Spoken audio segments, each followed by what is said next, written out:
రోజుకో వంట ఛానల్కి స్వాగతం సుస్వాగతం అండి.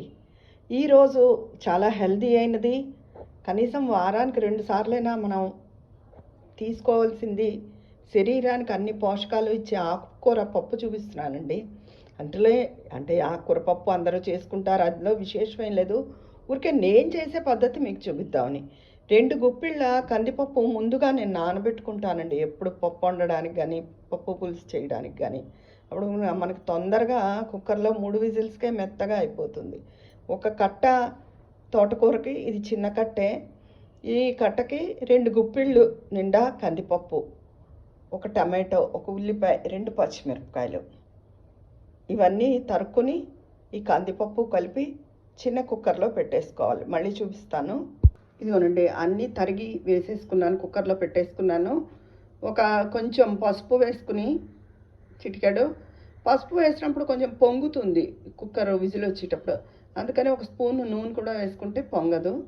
ఇలా పెట్టేసుకున్నాను. 3 విజిల్స్ వచ్చిన తర్వాత కట్టేసుకోవాలి. వేరే ప్యాన్ పెట్టుకుని 1 స్పూన్ ఆయిల్ వేసుకుని అందులో ఆవాలు, మెంతులు, ఎండుమిర్చి, ఇంగువ పోపు వేయించుకోవాలండి.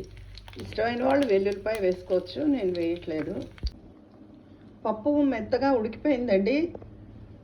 ఇందాక వేయించుకున్నాను కదా ఆవాలు, మెంతులు, ఇంగువ, ఎండుమిర్చి పోపు.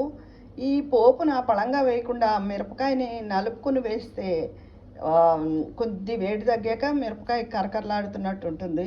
ఆ మిరపకాయని చేతితో నలిపేసి వేస్తే ఈ మిరపకాయ కారం బాగా పట్టి పప్పుకి చాలా రుచిగా ఉంటుందండి.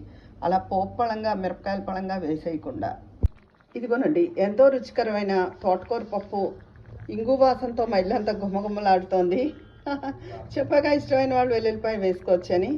అంటే ఈ తోటకూర పప్పు అందరూ చేసుకోరని కాదు, రోజుకో వంటలో నేను ఇది చేశాను. మీకు అందరికీ కనుక నేను చేసిన ఈ పప్పు నచ్చితే తప్పకుండా లైక్ చేసి, కామెంట్ చేసి, సబ్స్క్రైబ్ చేసుకోవాలని కోరుకుంటున్నాను. నా ఈ కొత్త ఛానల్కి మీ అందరి ఎంకరేజ్మెంటు చాలా అవసరం.